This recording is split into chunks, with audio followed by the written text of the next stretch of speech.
Hi, I'm Michelle. And I'm Brian. And we are cruising with the Colemans. We are coming to you from Riptide RV Resort.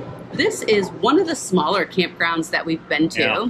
Has a lot of cottages, definitely some sites for permanent, monthly, long time rentals. Permanent residents. They claim to have 35 sites, but I would say at least half of those have park models on them. When we were looking for campground reviews for this particular campground, we couldn't find anything. And we were really struggling with how much money do you spend when you're in the Keys? Yeah. You know, what's going to give you the amenities that you want and a good location to get to the places you want to go to and not break the budget. Riptide RV Resort is a smaller campground, which is one of the things we liked, and it had another amenity that was extremely important to us, and that is beyond the water. If your RV is more than, I would say, 35 feet, yeah, we're 30 feet, and it was tight for us. Mm-hmm. There's a RV right next to us that's, I think, a little bit bigger, and it was really tight for them. We have one that's a little bit bigger and one that's a little bit smaller. So, but if you're a transient or an anytimer, is what we prefer to be called, then you're going to find there's just a few sites here.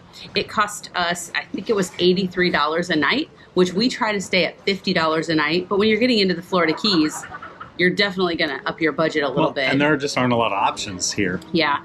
There are some options if you want to be in an overcrowded campground. So even though you may have a water view, there's so many people in the water that it's irrelevant. This campground has, I mean, they call it a beach. It is. Sand. They have maybe 20 feet of beachfront. But you can get out in the water. And if you come with kayaks or stand-up paddle boards or a boat, I don't know. Or a boat, yeah. I've seen an RV full of boat. They have boat slips here. They have boat slips. They have, you can get in your kayak, you can get on your stand-up paddle board, you can get out there and be in the water. And so we really have a spot right here.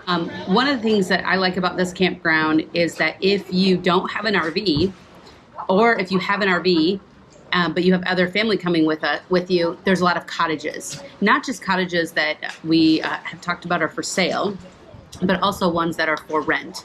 So you can come here, maybe bring your RV and have extended family be here with you and stay in a cottage right next to you. And then there are a number of RV sites, some of which are permanent residents. Well, so this and others. Site, hey Brian, this site right here is a site we were supposed to have, but then someone decided to stay for a month. And so we got booted. So definitely, as long as you want to stay. And they do give preference to long-term rentals over single night or weekend or even week-long rentals. And then there's also a small motel. I think it's got 5 rooms. So there's that option also. It's been great. We've enjoyed cooking dinner twice since we've been here on the community grill, which is great because then we don't have to get out all of our grill stuff. Well, and I love the fact that I don't have to use my propane when I can use the park's electricity. And now I don't have to use my propane because I can use the campground's grill, which is fantastic. Well, campsite is right up this street, and this is the community grill. Welcome to the Party Cabana. My grill master, my personal chef, the man of the hour. What are you making? We are making some beautiful steaks and grilled potatoes. Honey. What's your view look like? Let's turn around. It's pretty amazing. I could grill here every single night. That's pretty fantastic. And there's 2 units for sale, so it could happen. Yeah, this unit right here in the middle is for sale, and this far one is for sale. So, hey, if anybody wants to help us out, we'll timeshare with you. As long as you're not a teacher, because then you know our schedules are the same. So this is the community seating area. And last night, right behind that boat, there was a mama manatee and a calf. And that was absolutely fantastic. But we've been just sitting out, floating in the water at night, watching this beautiful sunset, watching the boats go by. Last night, I think it was, we saw a wedding going on over here. It was quite fantastic. Even without a water view, sunsets like this absolutely make this campground worthwhile.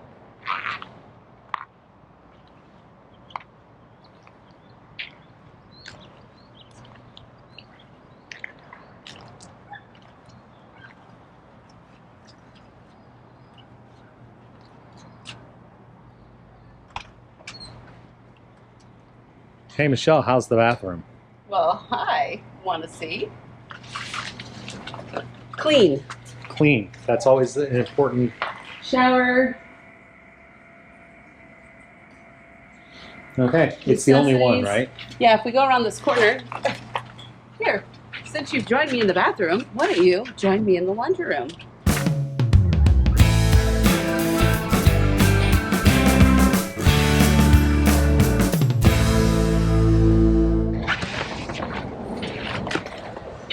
Does it take? It takes coins. Takes coins. I don't see.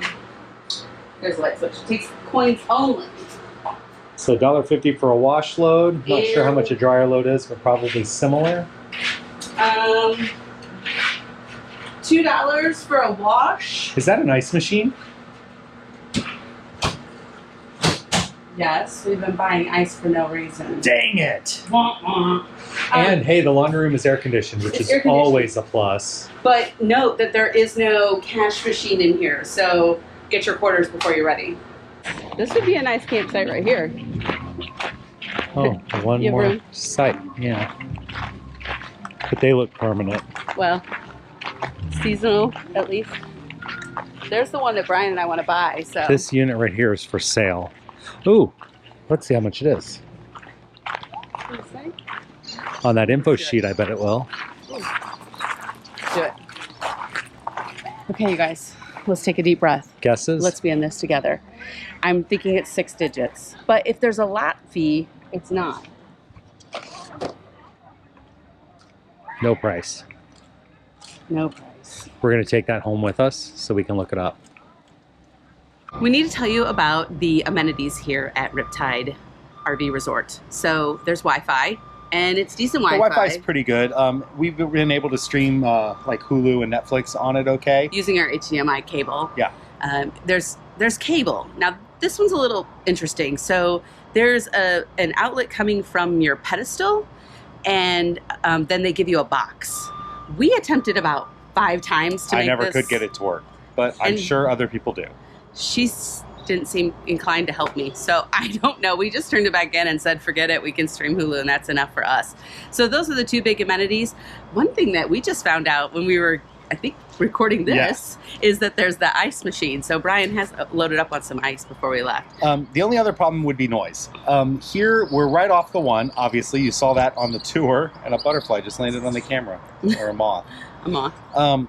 We're right off the one, which is convenient for traveling in and traveling out. But there is some noise associated with that, of course, especially on Friday and Saturday night. We found a lot of motorcycles and just a lot of traffic. There's also a boatyard. Before you go on to that one, we're on the front half, like the closest to the one. So if you were on the back half, maybe that noise wouldn't be as Closer bad. to the water. Yeah, the one noise wouldn't be as bad. But you'd have other noise, which is what Brian was So about to we say. have this boatyard. I don't know if you can see the top of it back there over my head. But that boatyard, like any boatyard, of course, starts running pretty early in the morning. And there's pretty constant noise from it throughout the day. What's the we haven't- backup? Yeah, like the backup beeping as they're moving boats around Yeah. and things like that. So there's noise associated with that, but it's mostly daytime noise. Yeah. It does start pretty early in the morning, around 6:30, 7 a.m. it starts up. But it's pretty much shut down and done by dinner time. So it's not like nighttime sleeping noise. It's just you get woken up to the sounds of somebody backing up, which, I mean, that happens in a campground most days, right? And then because you're in the Keys, people leave pretty early so they can go out and do an excursion. So, for example, our neighbors left about 5:45 this morning, which, I mean, again, it's what you're trying to do, right? You're trying to get out to that boat. So you just have to be aware of your surroundings when you're camping in Key Largo.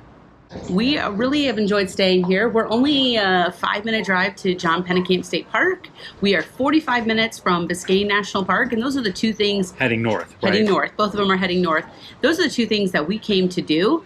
We've talked to several neighbors here over the course of the last few days that have taken a day trip down to Key West from here. Yeah. So they brought their camper to this point, and I think I don't know what mile marker we're at, but it's probably around 90, 95. We're about an hour and a half from our campsite that we're heading to in Key West. So it is doable to just do a day trip down to Key West from here. If you headed down early in the morning, you could do all the Key West sights and sounds. and then even do sunset down in Key West and then drive back later in the evening. Because it's, like Michelle said, it's about an hour and a half to Key West from here. So it is doable. But why aren't we keeping our RV here instead of, why are we taking it down to Key West? Well, because we want to spend several days in Key West. Yeah. So we've got another campground review coming up We are here in about a week or so. We're Key West junkies. I mean, I love Key Largo, but we are definitely Key West junkies. We love it. Del Mar. Elmar Campground. EL space MAR. Yeah. So we are going to be doing another review coming up here soon of Elmar Campground in Key West. You'll see that probably in about a week, along with all of our Key West activities, because we've got some great things planned down there. Yeah. So we're excited for you to see what we're going to do for 48 hours in Key West. I hope this video helped you figure out if this is a place you want to stay. I will say that if we come back, well, when we come back, we'll definitely stay here if we're staying in Key Largo again. It's a great stop.